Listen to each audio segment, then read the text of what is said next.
تربصوا حتى يأتي الله بأمره والله لا يهدي القوم الفاسقين صدق الله العظيم وصدق رسوله النبي الكريم الأمين.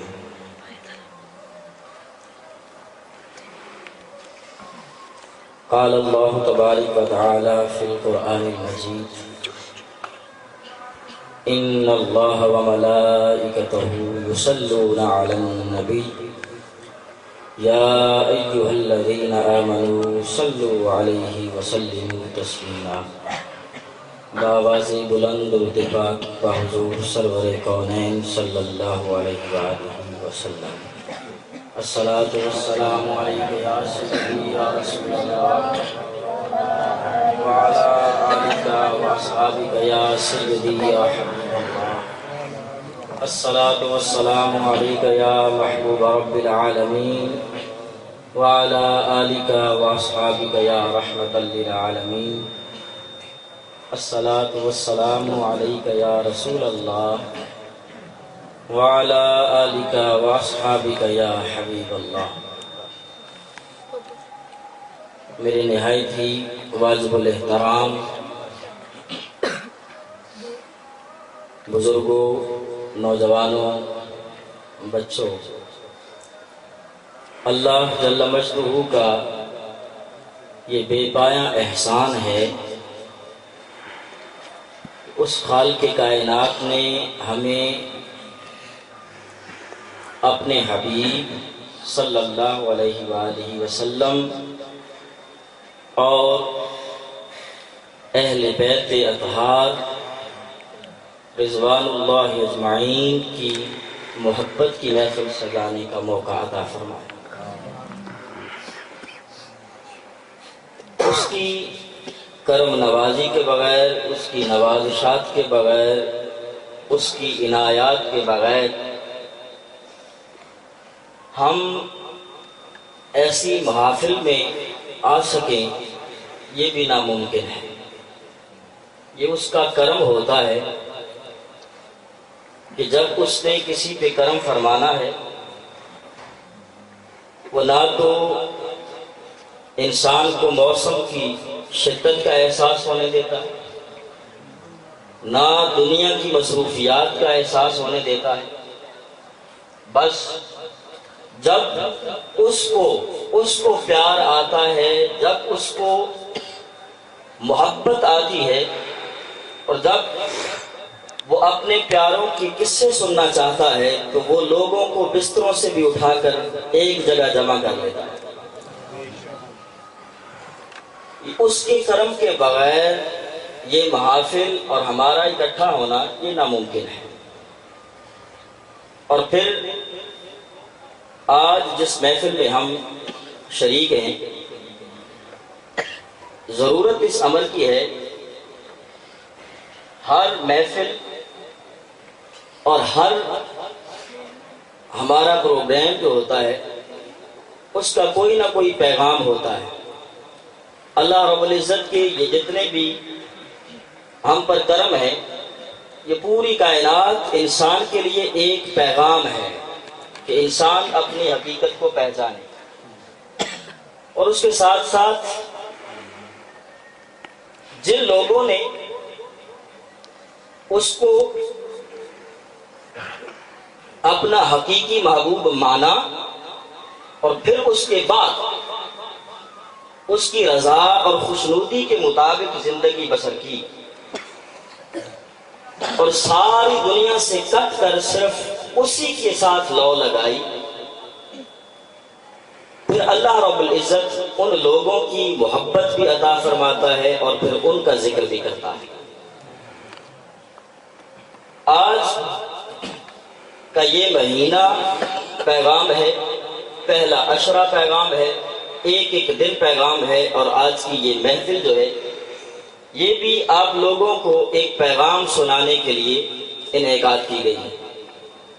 میں دعا کرتا ہوں کہ خالق کائنات آج کی اس محفل پاک کے حوالے سے جو الفاظ میری زبان سے ادا ہوں اس میں کوئی کمی، کوئی کجی کوئی اس میں کمی رہ جائے تو اپنے حبیب اور اس کی آل کا صدقہ معاف فرمانا، اور پھر اس کو اپنی بارگاہ میں شرف قبولیت عطا فرما کے ہم جو بیٹھے ہیں ہمیں اس محفل کی حقیقت کو جاننے کی توفیق عطا فرما۔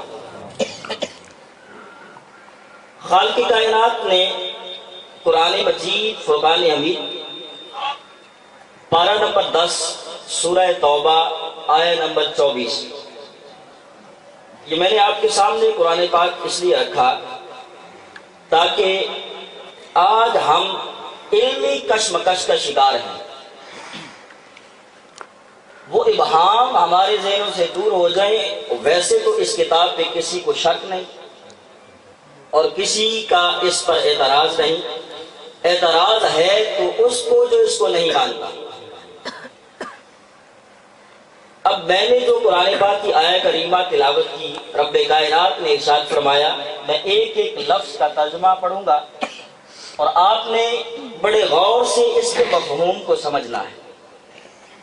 رب کائنات نے ارشاد فرمایا، قل، اے میرے حبیب فرما دیجئے، ان کان آباؤکم، کہ اگر تمہارے آباء و اجداد، تمہارے آبا، تمہارے والدین، وَأَبْنَاؤُكُمْ، اور تمہارے بیٹے، وَإِخْوَانُكُمْ، اور تمہارے بھائی، وَأَزْوَاجُكُمْ، اور تمہاری بیویاں، وَعَشِيرَتُكُمْ، اور تمہارا خاندان، وَأَمْوَالٌ اقْتَرَفْتُمُوهَا، اور تمہارا مال جو تم کماتے ہو، وَتِجَارَةٌ، اور تمہاری تجارت، تخشون کسادہا، کہ جس کے نقصان کا تمہیں ڈر رہتا ہے۔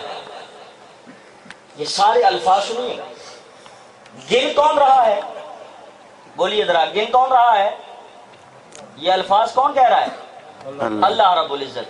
اب ذرا میرا ساتھ دیجیے گا اور بولیے گا، اور اس کو میں نے کہا تھا کہ اس کے مفہوم کو سمجھنا ہے۔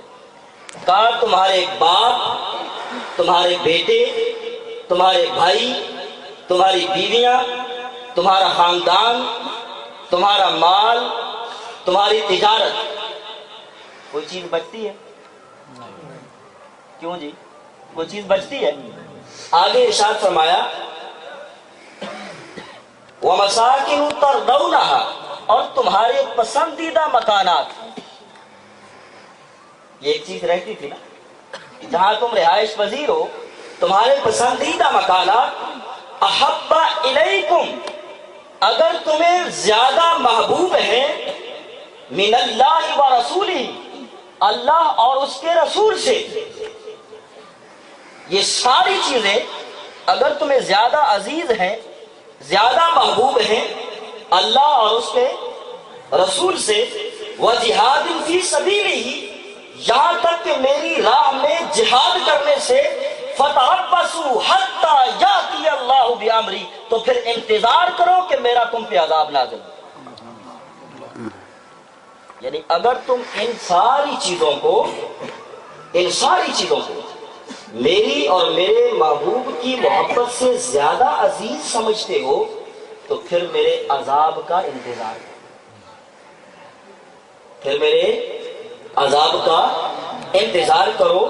اور پھر ارشاد فرمایا، وَاللَّهُ لَا يَهْدِي الْقَوْمَ الْفَاسِقِينَ، اللہ فاسقوں کو ہدایت نہیں دیتا، اللہ فاسقوں کو ہدایت نہیں دیتا۔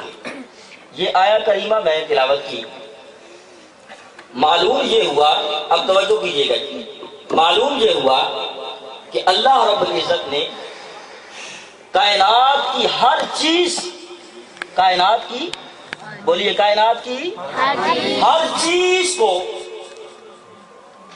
پس پشت ڈال دیا اور محبت مصطفیٰ کو صف اول میں جگہ دی۔